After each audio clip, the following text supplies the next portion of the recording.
Do that one dance, baby. That one dance.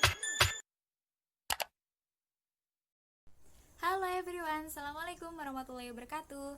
Nah, kembali lagi di video kali ini. Bagi kalian yang belum tahu siapa aku, perkenalkan, nama saya Dwi Santi Maimanah, NIM T 2018-11-18. Nah, di video ini kita akan berbincang-bincang lagi, kita akan belajar lagi, tentunya dengan materi yang berbeda. Jadi, di video ini aku akan ngasih tahu ke kalian tentang metode pembelajaran terjemah Al-Quran. Tetapi ini bentuk tutorialnya atau bentuk langkah-langkah, bentuk cara penggunaan dalam metode ini. Nah, sebelumnya metode yang akan aku jelaskan itu dalam pembelajaran terjemah Al-Quran itu terdapat beberapa metode. Ada metode Granada, metode Safinda, seperti itu. Nah, yang akan aku kasih tahu ke kalian itu adalah metode Safinda. Mungkin sebagian dari kalian pernah belajar metode ini, yang udah tahu atau ada yang belum tahu, atau ada yang tahu cuma nggak tahu namanya, seperti aku. Sebenarnya aku udah melajarin metode ini sejak aku SMP, tapi aku nggak tahu nama dari metode ini dan nggak tahu juga media-media yang digunakan, terus langkah-langkahnya.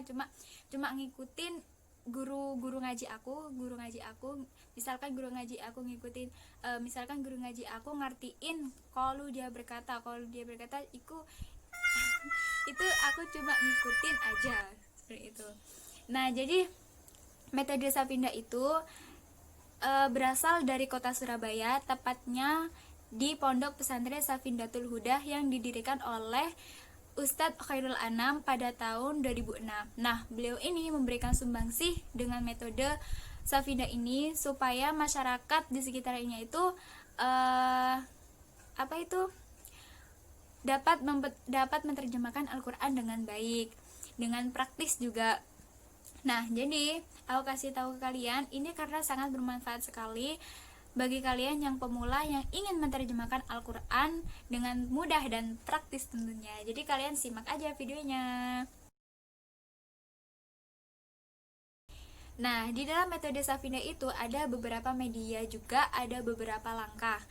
Nah, media yang perlu digunakan itu ada dua. Yang pertama adalah kamus lafzi. Kalian harus punya kamus lafzi. Aku kasih tahu ke kalian tentang bentuk kamus lafzinya. Seperti ini, teman-teman. Ya. Jadi ini adalah kamus lafzinya. Ini adalah Al-Qur'an berkata. Jadi kalian bisa menggunakan salah satu dari tiga ini. Ini sangat cocok sekali buat kalian yang ingin menerjemahkan Al-Quran dengan mudah dan praktis. Kalian bisa langsung aja download di Play Store. Nanti biar mempermudah kalian, aku kasih tahu linknya di deskripsi, oke? Dan selanjutnya yang kedua adalah Al-Quran per juz. Aku kasih tahu Al-Quran per juznya itu seperti ini, teman-teman. Kalian bisa download bentuk PDF gitu di Google seperti ini. Ini adalah kamus per juznya, Al-Quran per juz. Ini adalah lafaz per kata dan ini adalah arti per kata dari lafaz ini, seperti itu. Jadi metode Safinda itu penggunaannya itu ngartikannya itu kata per kata, bukan per kalimat, bukan per ayat, bukan seperti itu. Jadi kata per kata. Misalkan aku ngartikan qalu dia berkata, seperti itu. Pokoknya kalian ulang-ulang aja. Nah, ini saya akan ngasih tahu ke kalian mengenai cara penggunaan atau menerjemahkan dalam metode Safinda pembelajaran terjemah Al-Quran. Nah, di sini saya akan menerjemahkan surah Al-Baqarah ayat 1 sampai 5, tapi ini beberapa ayat aja untuk menerjemahkannya. Jadi sebelumnya ini ada dua warna, yaitu ada warna merah dan warna hitam. Nah, maksud yang warna merah itu adalah kita belum tahu atau belum pernah mengartikan, sedangkan yang warna hitam itu adalah kita tahu atau pernah mengartikannya. Sehingga kalau di modul PTQ itu, kalau di halaman selanjutnya, di halaman berikutnya terakhir itu lebih banyak warna hitam daripada warna merahnya. Langsung saja kita baca surah Al-Baqarah ayat 1 sampai 5 bersama-sama ya. A'udzu billahi minasyaitonir rajim. Bismillahirrahmanirrahim. Alif Lam Mim. Dzalikal kitabu la raiba fihi hudan lil muttaqin alladzina yu'minuna bil ghaibi wa yuqimunas sholata wa mimma razaqnahum yunfiqun walladzina yu'minuna bima unzila ilaika wa ma unzila min qablik wa bil akhirati hum yuqinun ulaika ala hudan min rabbihim wa ulaika humul muflihun. Langsung saja di sini saya akan mengartikannya. Nah, jadi Alkitab apa artinya? Kitab. La Tidak ada. Jadi yang warna hitam itu kita udah tahu arti dari lafadznya. Sedangkan yang warna merah itu kita belum tahu. Dzalika apa artinya? Dzalika itu sebelumnya gini, cara mengartikan dalam metode Safinda itu ketika kalau misalkan ustadz atau ustazah kalian membimbing membaca kosakata bersama, misalkan ustadz atau ustazah kalian mengartikan dzalika itu selanjutnya peserta ngikutin ustazah seperti itu. Dzalika itu Alkitabu kitab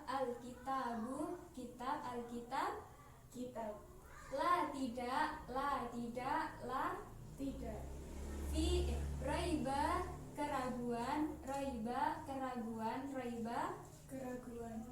fihi di dalam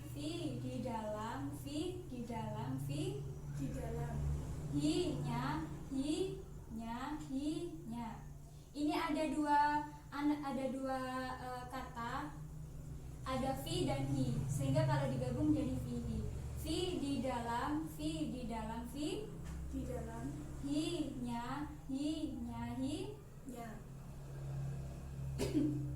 Kita mulai pertama. Dzalika itu Alkitabu kitab la tidak Raiba keraguan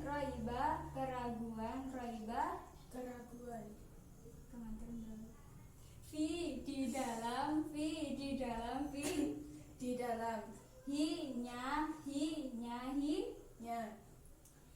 Zalika itu kita gabung ya. Itu kitab tidak ada keraguan di dalamnya. Itu kitab tidak ada keraguan di dalamnya. Itu kitab tidak ada keraguan di dalamnya. Lanjut.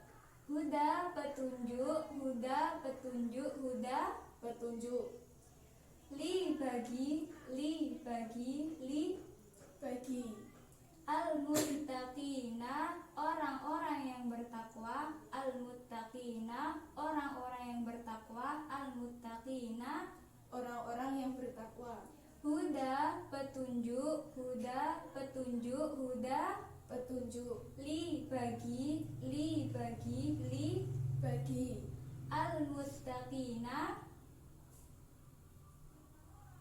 Al-muttaqina orang-orang yang bertakwa. Orang-orang yang bertakwa. Alkitabu kitab. Huda, huda petunjuk, huda petunjuk, huda Petunjuk. fi, Di dalam.